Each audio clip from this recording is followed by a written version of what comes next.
Olá, ouvinte! Seja bem-vindo ao Sétima Cast. Eu sou Isa Araújo e serei a locutora de vocês nesse bate-papo de hoje. Eu estou aqui hoje com Daniela.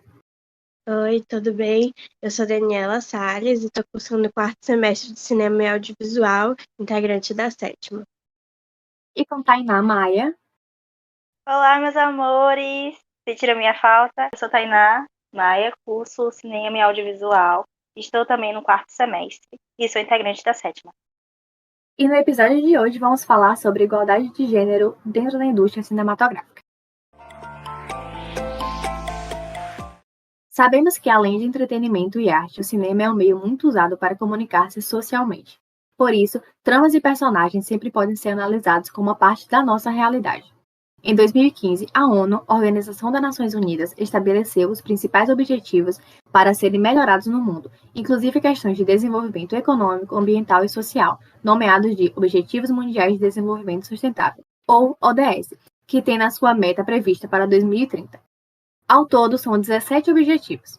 E nesse episódio falaremos um pouco sobre o objetivo número 5, igualdade de gênero, e como são apresentados os personagens femininas atualmente no cinema.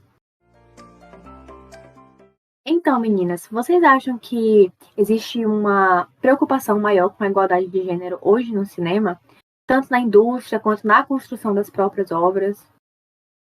Olha, em relação à participação na produção, eu acho que o cinema está sendo meio que como as outras áreas, né?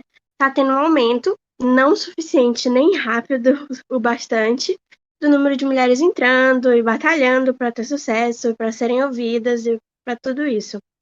Nas construções das obras, eu acho que acontece que a sociedade ela não aceita mais algumas coisas muito comuns antes. Então, existe a preocupação de pelo menos fingir que se importam com esses assuntos. Essa mudança é totalmente por causa do medo do cancelamento e da crítica negativa. E aí acaba que muitos filmes de empoderamento, né, ficam sendo vazios, rasos, não tendo a intenção de realmente criar uma mudança na sociedade. Um exemplo muito criticado de filme que aconteceu isso foi o filme da Capitã Marvel, que não simplesmente era para ser um filme super empoderador, mas na verdade só usou estereótipos que a gente já conhece e que infelizmente, mesmo assim, pessoas veem como empoderador porque é a única opção que elas têm, já que essas pessoas não têm acesso a filmes como Adoráveis Mulheres, Legalmente Loira e Eu Sou um Homem Fácil. Eu acrescentaria que a gente tem um exemplo da Capitã Marvel, mas também tem da Arlequina. Elas podem não ter sido bem exploradas, porque é o universo masculino, esse mundo heróico. Mas a gente espera, né? E agora mesmo com a animação da Arlequina, que eles tenham mais, como a gente pode falar, empatia, sensibilidade para tratar mulheres como heroínas. E hoje em dia também outros tipos de filme que está bastante diverso são os filmes infantis. Eles estão se desprendendo um pouco dessa questão de público-alvo, como era nas décadas passadas. E eu queria perguntar a vocês o que é que vocês acham, como pessoas que provavelmente cresceram aí vendo contos de fadas, filmes de princesa. Houve um impacto na formação de caráter de vocês, na personalidade de vocês? Como é que vocês acham que essas novas influências vão impactar essa nova geração? Eu acho também muito importante a gente ver que o recorte de gênero das gerações mais novas, ela não é tão forte, né? A gente, por exemplo, eu me lembro muito de quando eu era pequena assistir Winx e Barbie e programas exclusivamente femininos. Se eu perguntasse ao meu priminho, ele nunca veria Winx, entendeu? Ele veria Max Steel, Ben 10.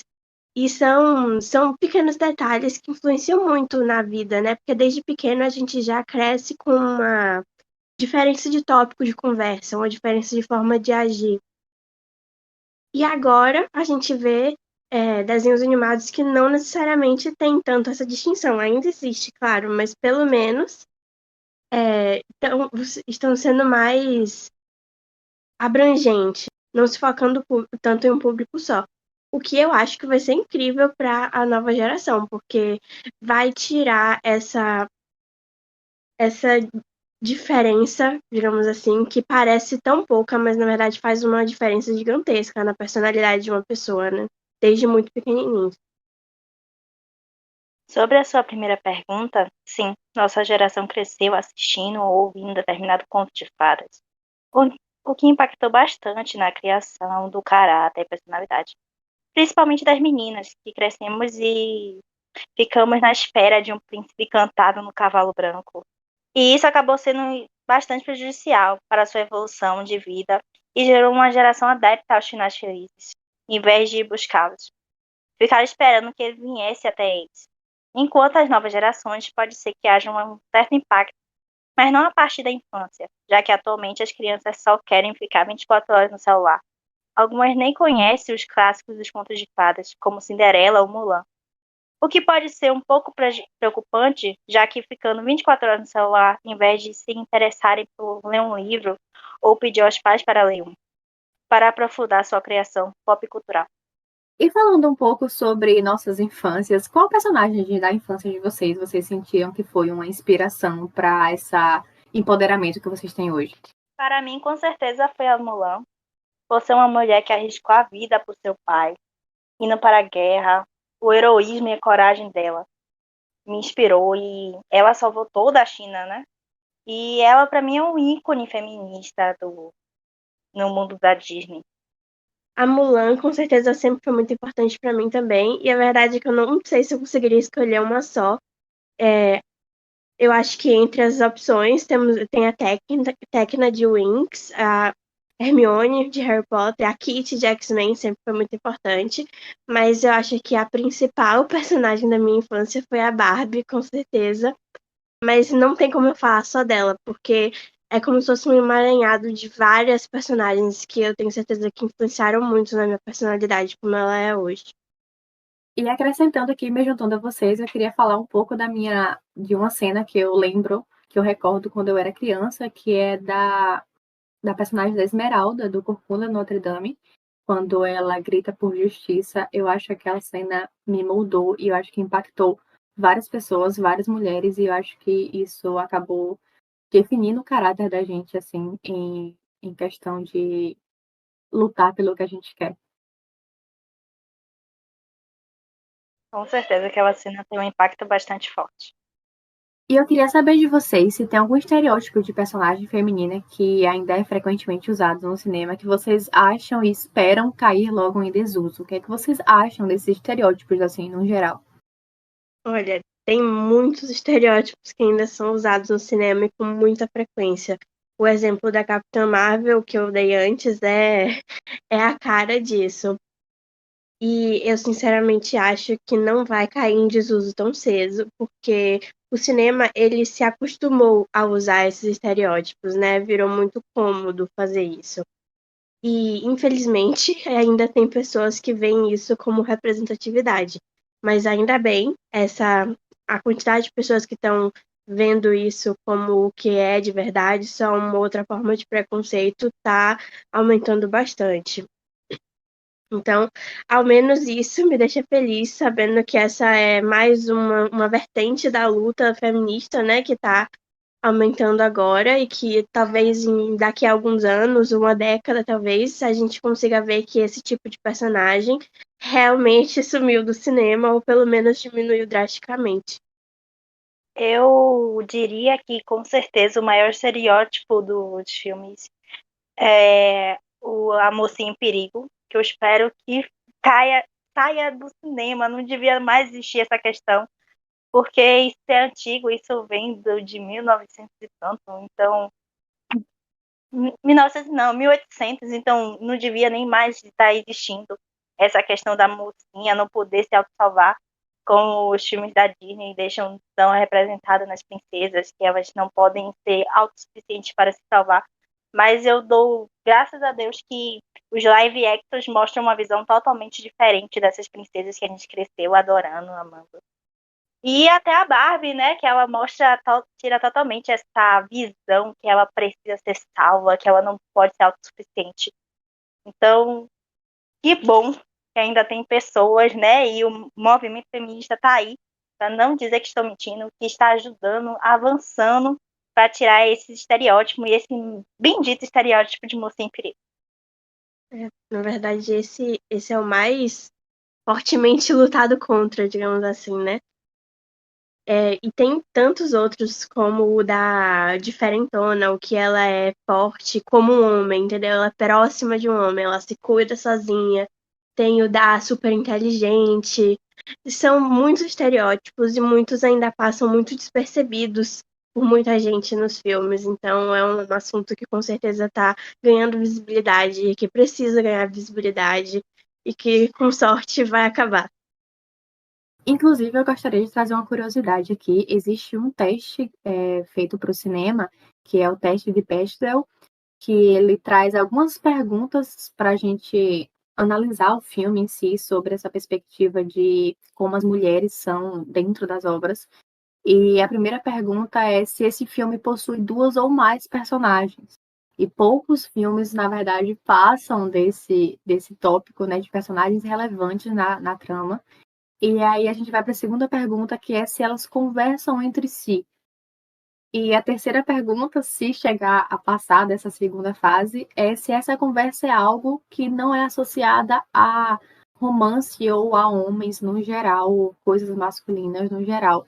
E a gente pode ver através desse olhar, desse teste, que poucos filmes, na verdade, eles são de fato empoderadores, assim, são de fato sobre mulheres, para mulheres.